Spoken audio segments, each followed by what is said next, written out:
नमस्कार दोस्तों, financial education हमारी लाइफ के लिए क्यों बहुत ज़्यादा ज़रूरी है, क्यों ये एजुकेशन हर इंसान को दी जानी चाहिए।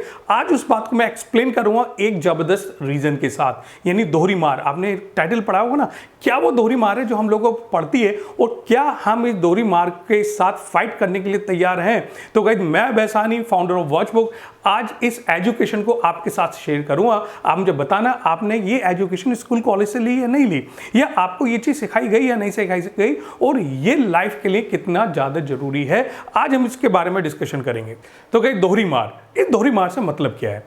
तो गाइस, आज का जो वीडियो का मेन टाइटल है, गरीब लोग गरीब क्यों होते जा रहे हैं, अमीर लोग अमीर क्यों होते जा रहे हैं। इसका सबसे बड़ा रीज़न है ये दोहरी मार, जो गरीब इंसान को गरीब बना रही है और अमीर लोगों को और अमीर बनाती जा रही है। इसी रीजन की वजह से, इसी फैक्टर की वजह से गरीब लोग और गरीब होते जा रहे हैं, क्योंकि उन्हें इस एजुकेशन का नहीं पता, उन्हें इस दोहरी मार का नहीं पता। वो दोहरी मार क्या है जो उन्हें लगातार गरीब से गरीब बनाती जा रही है। तो गाइस, आज इस वीडियो में हम उस चीज को डिस्कस करेंगे। मैं आपको बताऊं आखिर वो दोहरी मार क्या है, और आपने कहीं उसके लिए तैयारी करनी चालू करी है या नहीं करी है। और नहीं करी है तो गाइस, वॉच बुक में आप मेरे साथ इस चीज की तैयारी कर सकते हैं, ताकि इस दोहरी मार से आप बच सकें। तो गाइस, ये दोहरी मार को मैं पहले दो कैटेगरी में बांटता हूं, एक डायरेक्ट और एक इनडायरेक्ट। डायरेक्ट वो जिस पे सीधा हमारा कंट्रोल है, जिसे हम थोड़ा बहुत चाहें तो कंट्रोल कर सकते हैं। लेकिन इनडायरेक्ट वो मार, वो अटैक जिसे आप चाहकर भी कंट्रोल नहीं कर सकते, क्योंकि वो आपके हाथ में नहीं है। एग्जैक्टली उसके ऊपर आपका कोई कंट्रोल नहीं है। तो गाइस, डायरेक्ट एंड इनडायरेक्ट जिसे आप कंट्रोल कर सकते हैं, इनडायरेक्ट जिसे आप कंट्रोल नहीं कर सकते, आपके हाथ में वो बिल्कुल नहीं है। और जो इनडायरेक्ट फैक्टर है गाइस, सबसे बड़ा फैक्टर, उस फैक्टर का नाम है इन्फ्लेशन। यानी अगर सीधे साधे आपकी भाषा में बात करूं, महंगाई। सुना होगा ना, महंगाई डायन खाए जाता है, सॉन्ग भी आया था। तो एग्जैक्टली महंगाई ही वो एक सबसे बड़ा फैक्टर है जिसकी वजह से गरीब लोग गरीब होते जा रहे हैं। अब एग्जैक्टली इन्फ्लेशन होता क्या है। इन्फ्लेशन का मतलब होता है वस्तुओं की कीमत बढ़ जाने की वजह से रुपए की वैल्यू कम हो जाना। यानी अगर कोई चीज़ आज आप 50 रुपए की खरीद कर ला रहे हैं और उसकी कीमत बढ़ने की वजह से अगर वो 55 रुपए की हो जाती है, तो गाइस आज 55 रुपए की वैल्यू 50 रुपए के बराबर ही है। यानी पैसे की वैल्यू गिर गई, इन 55 रुपए की रियल वैल्यू एक्चुअल में तो 50 रुपए ही है। Guys, this is called inflation. तो गाइस, इन्फ्लेशन हमारे देश में कैलकुलेट किस तरह से होता है और इन्फ्लेशन रेट क्या है। अगर हम अपनी इनकम को इन्फ्लेशन के हिसाब से मेंटेन नहीं करते हैं तो उसका हमारे ऊपर असर क्या करने पड़ता है। तो गाइस, होता क्या है, ये जो इन्फ्लेशन है ना, ये इन्फ्लेशन जो कैलकुलेट होता है, तो ये जो आरबीआई इस इन्फ्लेशन को कैलकुलेट करता है, तो इन्फ्लेशन को कैलकुलेट करने के लिए एक पहला हमारा सिस्टम था WPI, यानी होल सेल प्राइस इंडेक्स। तो सन 2014 से पहले जो इन्फ्लेशन था वो इसी तरह कैलकुलेट होता था WPI के जरिए, लेकिन 2014 के बाद से ये चेंज हुआ और CPI यानी कंज्यूमर प्राइस इंडेक्स के हिसाब से कैलकुलेट होने लगा। तो जो आपका होलसेल प्राइस इंडेक्स था, उसमें लगभग 697 इंडेक्स के अंदर आइटम शामिल थे जिनके प्राइस के ऊपर ये इन्फ्लेशन रेट कैलकुलेट होता था। ये सारे आइटम्स के प्राइस लिए जाते थे, फिर इनमें राइज देखा जाता था, उनका एवरेज निकाला जाता था और वो हमारी महंगाई दर निश्चित हो जाती थी। 2014 के बाद इसमें चेंज आ रहा है, CPI के जरिए ये कैलकुलेट होने लगा। खैर, ये तो टेक्निकल टर्म है, हमें इतना टेक्निकल जाने की जरूरत नहीं है।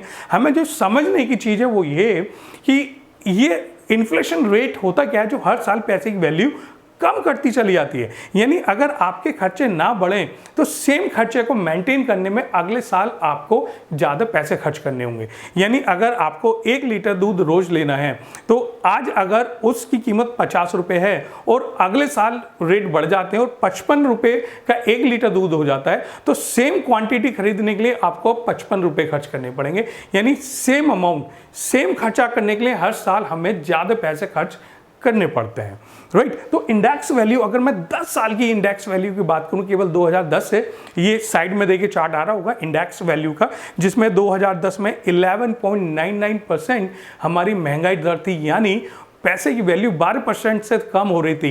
यानी अगर हम सेम खर्चे अगर हमें करने हो तो हमें 12% ज़्यादा इनकम की जरूरत है। फॉर एग्जाम्पल, अगर 2010 से पहले हम 10,000 रुपये में अपना महीने का खर्चा चला रहे थे, सारे खर्चे कर रहे हैं, तो गाइस सेम खर्चा करने के लिए अगले साल हमें 10,000 नहीं, हमें 10,000 में 12% का इंक्रीमेंट हो गया, यानी कुल मिला के 11,200। तो अगले साल हमें सेम खर्चा करने के लिए 11,200 रुपए की जरूरत है। यानी ध्यान रखिए, हमने 1 रुपए का भी खर्चा नहीं बढ़ाया, हमने एक भी खर्चे को इंक्रीमेंट नहीं किया, हमने कोई क्वांटिटी नहीं बढ़ाई और कोई नया खर्चा नहीं किया। सेम क्वांटिटी और सेम खर्चे के लिए जहां पहले 10,000 रुपए की जरूरत थी और अब कुल मिला के 11,200 रुपए की जरूरत है।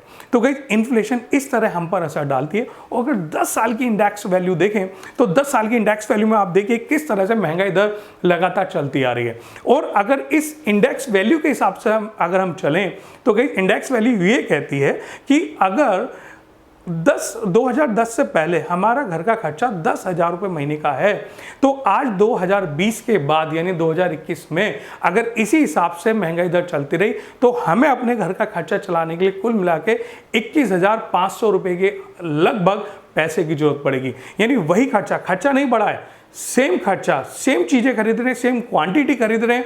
उसी क्वांटिटी को जो हम 2010 में 10,000 रुपये में लाते थे, आज लगभग 21,500 रुपये की हमें जरूरत है। तो गई एग्जैक्टली तो क्या जिस हिसाब से महंगाई दर बढ़ रही है तो क्या उसी हिसाब से हमारी इनकम के अंदर भी इंक्रीमेंट हो रहा है?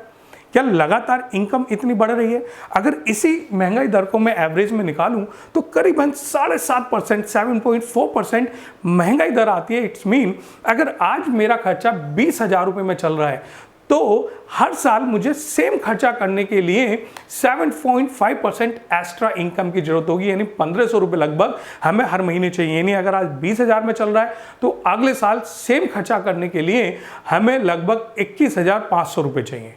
लगातार महंगाई दर बढ़ती जा रही है। तो गाइस, इस महंगाई दर को कंट्रोल करने के लिए आपके पास क्या प्लान है? क्या आपकी जो करंट इनकम सोर्स है वो कहीं से भी है, be it any business, be it job, be it anything else, तो क्या आपकी इनकम के अंदर इतनी ग्रोथ है कि क्या आप इस इन्फ्लेशन को बीट कर पा रहे हैं? अगर आप इतनी ग्रोथ इनकम के अंदर लेके आ रहे हैं तो आप इन्फ्लेशन को बीट करेंगे, वो गरीब नहीं बनेंगे। अगर आप लगभग ग्रोथ आपकी 7.5% के बराबर है तो समझिए लगभग आपने सेम स्टैंडर्ड मेंटेन किया हुआ है। लेकिन अगर इससे कम की ग्रोथ लेके आ रहे हैं, आप आराम से चेक कर सकते हैं अपनी सैलरी में हर साल कितना इंक्रीमेंट लेकर आ रहे हैं। 10 साल पहले कितना कमाते थे और आज कितना कमा रहे हैं। तो अगर एवरेज वैल्यू के हिसाब से आप ज़्यादा कमा रहे हैं तो समझ लीजिए आपके आगे बढ़ने के चांसेस हैं। बराबर कमा रहे हैं, ग्रोथ आपकी बराबर है तो आप ना आगे बढ़ेंगे ना पीछे रहेंगे। लेकिन अगर आपकी इनकम की ग्रोथ 7.5% से कम है तो समझ लीजिए आपका गरीब बनना तय है। गरीब धीरे धीरे और गरीब होता जा रहा है। तो गाइज, ये एक इनडायरेक्ट फैक्टर है जिसे हमें स्कूल कॉलेज में तो लगभग नहीं सिखाया जाता लाइफ के अंदर, किस तरह ये हमारी लाइफ पर इम्पैक्ट डालता है। इस फाइनेंशियल एजुकेशन के जरिए मैं आपको बता रहा हूं कि अगर आपको अपनी लाइफ की तैयारी करनी है तो क्या आप इस इन्फ्लेशन रेट को बीट कर सकते हैं। ध्यान रखना, आपका अमीर बनना और गरीब बनना इस बात पर तय होगा कि आप इस इन्फ्लेशन रेट को किस तरह बीट करेंगे। तो इस इन्फ्लेशन रेट को अगर आप बीट कर पा रहे हैं तो गाइस आप आगे बढ़ पाएंगे, नहीं कर पा रहे हैं तो गरीब लोग और गरीब होते चले जाएंगे। सेम खर्चे उन्हें करने के लिए ज़्यादा पैसे की जरूरत होगी और वो ज़्यादा पैसा नहीं कमा पाएंगे तो उन्हें करना क्या होगा, अपने खर्चे कम करने पड़ेंगे। लगातार खर्चे कम करने पड़ेंगे और एक स्टैंडर्ड की लाइफ नहीं जी पाएंगे और मान लीजिए इंसान गरीब होता जा रहा है। यानी अगर गरीब का मतलब क्या है? गरीब का मतलब यही ना कि जो एक लिविंग स्टैंडर्ड को मेंटेन करने के लिए पैसा नहीं कमा पा रहा है तो वो गरीब है। तो गाइस, अगर ये इन्फ्लेशन रेट को आप बीट नहीं कर पा रहे हैं तो समझ लीजिए आप गरीब हैं। लेकिन ये एक सिंगल मार नहीं है, मैंने कहा था ना डबल अटैक है। डबल अटैक, ये सिंगल नहीं, डबल अटैक आपके ऊपर होने वाला है। ये सिंगल अटैक तो आपको झेलना ही झेलना है। ये इन्फ्लेशन को तो आपको बीट करना ही करना है और इन्फ्लेशन के साथ साथ जो डायरेक्ट अटैक आपके ऊपर होता है, गाइस उस अटैक को मैं 2 पार्ट में फिर करूँगा। एक अटैक फैमिली इंक्रीमेंट है, अगर दूसरा अटैक आपकी विशेज है, आपकी इच्छाएं, क्योंकि इंसान इच्छाओं का पुतला है। हर किसी के अंदर कुछ ना कुछ इच्छाएं होती हैं। वो इच्छा भी हमें गरीब से गरीब बनाती चलती है। गाइस, पहला अटैक तो आपके पास ये इन्फ्लेशन का हो गया। क्या आप इतनी इनकम हर साल बढ़ा रहे हैं कि आप इतना खर्चा कर पाएं कि अपने उस सेम खर्चों को मेंटेन कर सकें? यानी अगर आप 10,000 रुपये महीने कमाते हैं तो अगले साल आपको अपनी इनकम में कम से कम 750 रुपये का इंक्रीमेंट चाहिए ही चाहिए सेम खर्चा करने के लिए।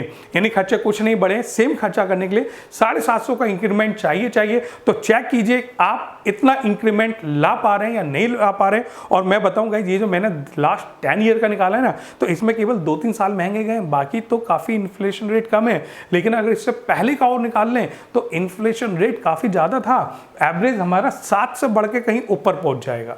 तो समझ लीजिए अगर आपको गरीब बनने से बचना है तो इस इन्फ्लेशन को समझना पड़ेगा और अपनी इनकम की तैयारी ऐसी करनी पड़ेगी, इनकम के अंदर हर साल इतनी ग्रोथ तो लेनी पड़ेगी कि आप इस इन्फ्लेशन को बीट कर पाएं। तो गाइस ये पहला आपको अटैक जो झेलना है वो है आपका इन्फ्लेशन।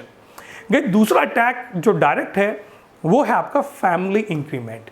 तो गाइस डिपेंड करता है ना, आज आप कमा रहे अकेले हैं तो और दिक्कत होने वाली है। आज अकेले हैं, खर्च आपका 10,000 में चल रहा है, लेकिन जैसे ही आप जिंदगी में तो अकेले नहीं रहेंगे ना, फैमिली का इंक्रीमेंट होगा, फैमिली बढ़ती है। फैमिली इंक्रीमेंट का मतलब खर्चे बढ़ जाना, और उन बढ़े हुए खर्चे को हम कहाँ से मेंटेन करेंगे। पहला अटैक तो हमें इन्फ्लेशन का झेलना है, दूसरा अटैक हमारे फैमिली इंक्रीमेंट की वजह से बढ़ने वाले खर्चे। ये जितना एक फैमिली मेंबर जैसे ही बढ़ा ना वो खर्चे बढ़ जाते हैं, राइट, डबल हुए, खर्चे बढ़ गए। उसके बाद फैमिली और आगे बढ़ती है, एक बच्चा होता है तो फैमिली के खर्चे बढ़ जाते हैं, दूसरा बच्चा होता है तो फैमिली के खर्चे बढ़ जाते हैं, और अगर 2 बच्चे तक भी सीमित रहते हैं तो गाइस वो जो इंक्रीमेंट हुआ है आपके खर्चे के अंदर, उस खर्चे को आप कैसे मेंटेन करेंगे। क्या आपकी इनकम के अंदर वो ग्रोथ है कि आप उन खर्चों को मेंटेन कर पाए। तो जनरली इस इनकम से देख सकते हैं कि जनरली जो लोग आपसे 10 साल पहले कमा रहे थे, आज तक उनके अंदर क्या ग्रोथ आई, क्या उन्होंने इंक्रीमेंट लिया। अगर उनका इंक्रीमेंट इतना था तो वो मेंटेन कर पाए, वरना वो गरीब के गरीब होते जा रहे हैं। जितनी फैमिली बढ़ती जा रही है, दिक्कत ये है कि इनकम के अंदर इन्फ्लेशन के हिसाब से तो ग्रोथ रहती नहीं है, राइट, साथ साथ फैमिली का इंक्रीमेंट होता जाता है। और जो तीसरा फैक्टर आता है गाइस वो है आपकी विशेस, इच्छाएं। इच्छा हर इंसान के अंदर होती है। दूसरे पे बाइक है मैं भी खरीदूं, जिसे हम बोलते हैं रैट रेस, यानी भेड़ चाल, जो दूसरा कर रहा है वो हम भी करेंगे। वो घूमने गया मैं भी घूमने जाऊंगा, उसने कार खरीदी हम भी कार खरीदेंगे, उसने एसी लगवाया हम भी एसी लगवाएंगे, बिना ये सोचे समझे क्या हमारी इनकम ग्रोथ इतनी है कि इस चीज़ को मेंटेन कर पाए। क्योंकि देखिए अगर आप सपोज कोई चीज़ EMI पे भी खरीद लेता है, राइट, EMI जिसे मैं कहता हूं जो अमीर लोगों ने जाल बुना है गरीब को और गरीब बनाने का। क्योंकि अगर सपोज कीजिए आपने एक बाइक EMI पे निकलवाई और आपने 2,000 रुपये महीने की भी अगर EMI तय करी, तो पहला तो गाइस जो EMI का मूल है आपका वो चुकाना है, यानी एक खर्चा आपका एक्स्ट्रा बढ़ गया। जब तक वो EMI पूरी नहीं होती आपका खर्चा इंक्रीमेंट हो चुका है। दूसरा जो EMI पर आपको ब्याज देना है वो आपका खर्चा बढ़ाता है। तो कई दोनों चीज़ें, जो मूल है वो भी खर्चा बढ़ा रहा है और जो ब्याज है उसने भी आपका खर्चा बढ़ा दिया। और तीसरा अगर आप बाइक लिए तो तेल भी तो डलवाना पड़ेगा, राइट, उसकी सर्विस भी तो करानी पड़ेगी। तो गई सर्विस, तेल, उसका खर्चा और बढ़ा रहा है। यानी आपके खर्चे तो लगातार बढ़ते जा रहे हैं, लेकिन खर्चे बढ़ने के साथ साथ क्या आपकी इनकम में इतनी ग्रोथ है। जब वो खर्चे बढ़ते हैं तो गई बढ़े हुए खर्चे पे भी इन्फ्लेशन रखता है, फिर चक्रवृद्धि लगती है। यानी बर्बाद होने के लिए अकेले सिंपल रेट से बर्बाद नहीं होते आप, चक्रवृद्धि की दर से बर्बाद होते हैं। जो गरीब हो रहा है ना वो सिंपल रेट से नहीं हो रहा है, चक्रवृद्धि की दर से हो रहा है। उसकी खर्चे बढ़ते हैं और बढ़े हुए खर्चों पे भी इन्फ्लेशन लगता है। तो गाइस डायरेक्ट इनडायरेक्ट ये वो रीज़न है जिसकी वजह से गरीब इंसान गरीब होता जा रहा है और अमीर इंसान अमीर होता जा रहा है। क्यों? क्योंकि गाइस वो अपनी इनकम की ग्रोथ को इस इन्फ्लेशन से ऊपर रखते हैं। गाइस वो अपने खर्चों को इस इन्फ्लेशन से ऊपर रखते हैं, यानी वो अपनी ग्रोथ इतनी लेकर आते हैं कि कम से कम वो इस इन्फ्लेशन को बीट करें, जो अपनी फैमिली है उसके जो खर्चे बढ़ने उसे बीट करें, और साथ साथ गाइस जो आपकी विशेज हैं उन्हें बीट करें। तो गाइस ये रीज़न है जिसकी वजह से गरीब लोग गरीब होते जा रहे हैं और अमीर लोग अमीर होते जा रहे हैं।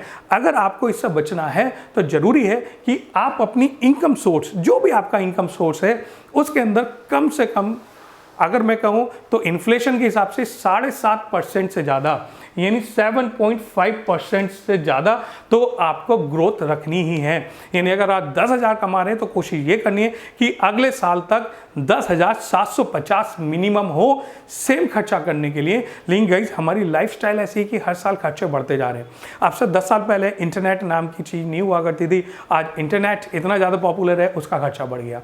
मोबाइल सिंपल चला करते थे, अब स्मार्टफोन आ गए और एक स्मार्टफोन 3 या 4 साल मैक्सिमम चल पाता है। तो एक एवरेज देखें तो हर साल 2-2.5 हज़ार रुपये हमारे खर्च हो जाते हैं, राइट। एवरेज देखा जाए तो एक स्मार्टफोन के ऊपर, वो भी मैंने 10 या 15 हज़ार के स्मार्टफोन की बात कर रहा हूँ। अगर आप उसे रिसेल भी कर दें, वैसे तो रिसेल वैल्यू होती नहीं है कुछ भी, तो अगर आप एक 20,000 वाला मोबाइल खरीदते हैं और वो 5 साल में बेकार हो रहा है तो 4,000 रुपये हर साल आपके खर्चे के अंदर इंक्रीमेंट हो गए। क्या आप इन सब को कैलकुलेट करते हैं? गाइस मैं मानता हूं अकाउंटिंग सबसे बोरिंग विषय है, लेकिन वही एक इकलौता विषय है जिसकी वजह से अमीर लोग अमीर होते जाते हैं और गरीब लोग गरीब होते जाते हैं। गाइस ये नॉलेज आपके पास रखनी जरूरी है अगर आपको गरीब होने से बचना है तो, वरना आप बाकी लोगों को देख सकते हैं, जरूर नहीं सारा प्रैक्टिकल अपने ऊपर करें, इस प्रैक्टिकल को दूसरों के ऊपर करके देखिए कि जो लोग पहले जिस स्टैंडर्ड से जिंदगी जी रहे थे उनका स्टैंडर्ड बढ़ा या घटा। अगर स्टैंडर्ड घटा है तो समझ लीजिए वो इन्फ्लेशन को बीट नहीं कर पाए। तो 7.5% तो लगभग आपको इंक्रीमेंट इन्फ्लेशन के लिए चाहिए, फिर फैमिली के लिए चाहिए, फिर आपकी इच्छाओं के लिए चाहिए। तो आपको कितने % इंक्रीमेंट अपनी सैलरी के अंदर चाहिए ये आप कैलकुलेट करके रखिए ताकि आप गरीब ना हो पाए। तो गाइज आज के इस वीडियो में सबसे बड़ी जो चीज़ डिस्कशन था वो इस बात का था, वो डबल अटैक किया है जिसकी वजह से गरीब इंसान गरीब होता जाता है। गाइस दैट इज इन्फ्लेशन, दूसरी फैमिली, और तीसरा आपकी विशेष, आपकी वो इच्छाएं जिन्हें आप तुरंत पूरा करने के लिए EMI नाम की चीज़ का यूज़ करते हैं। अगर आप भी EMI का यूज़ कर रहे हैं तो गाइस आप तैयारी कर रहे हैं अपने आप को गरीब बनाने की। तो गाइस गरीब बनाने की तैयारी नहीं करनी है, इस नॉलेज को लीजिए, फाइनेंशियल एजुकेशन को यूज़ कीजिए, इससे बाहर निकलिए गाइज, कम से कम इनकम की ग्रोथ को इतना लेकर। तो गाइज अगर आपके पास सॉल्यूशन है इस चीज़ को कि इनकम ग्रोथ को किस तरह आगे बढ़ाना है या जो फाइनेंशियल एजुकेशन है इसे किस तरह से यूज़ करना है, तो गाइज आप उस तरीके का डेफिनेटली यूज़ कीजिए।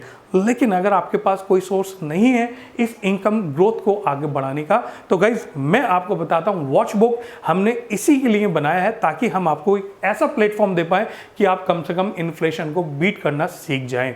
तो गाइज वॉच बुक फ्रेंचाइजी, अगर आपने मेरा वीडियो नहीं देखा है तो डेफिनेटली उस वीडियो को देखिए। वो ऑप्शन क्या है, क्यों हमने वॉच बुक बनाया, क्यों हमने इस वॉच बुक फ्रेंचाइजी को यूज़ किया, ये सब देखिए। अगर उसके बाद भी कोई डाउट है तो आप सीधे सीधे मुझ पर कॉल पर बातें कर सकते हैं ताकि आपके सारे डाउट को मैं सुलझा सकूं। तो गाइस आज के इस वीडियो में इतना ही। मैं अभय साहनी फाइनेंशियल एजुकेशन के अंदर एक नया वीडियो लेकर दोबारा आपके सामने हाजिर रहूंगा, दोबारा आपकी एजुकेशन को इंक्रीज करूंगा ताकि आप अपनी फाइनेंशियल एजुकेशन को लगातार बढ़ाते रहें। तो दोबारा मुलाकात होगी फाइनेंशियल एजुकेशन की नेक्स्ट वीडियो के अंदर। जब तक के लिए मैं अभय साहनी विदा लेता हूं। Nice meeting you.